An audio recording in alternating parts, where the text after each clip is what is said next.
بسم الله الرحمن الرحيم السلام الله عليكم داوديال دلهانتين بميل كستو aad joogtaan kusoo dhawaada barnaamijkeena xiisaha lahaa ee nasashada Royal oo alaaba aad kaga barateen idinkaga yimaada TV-ga caalamiga ah Royal xaruntiisa magaalada Damaan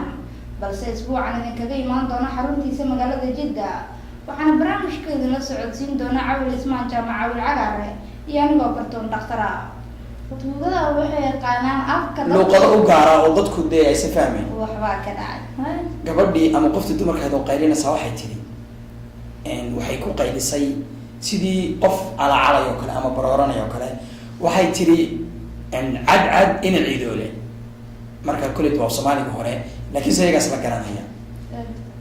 marka ninkii uu soo jawaabay isna uu qaylinaya wuxuu leeyahay ruux ina raxasho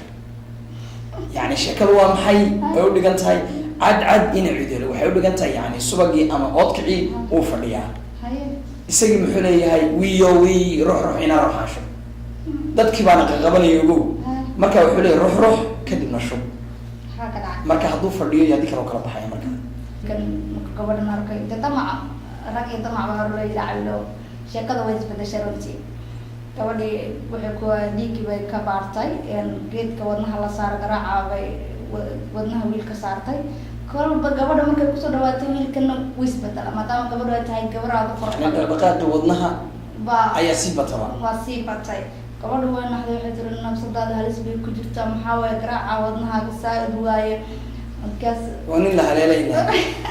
awal waxa ka dhacay sheekadan wiil lagu magacaabo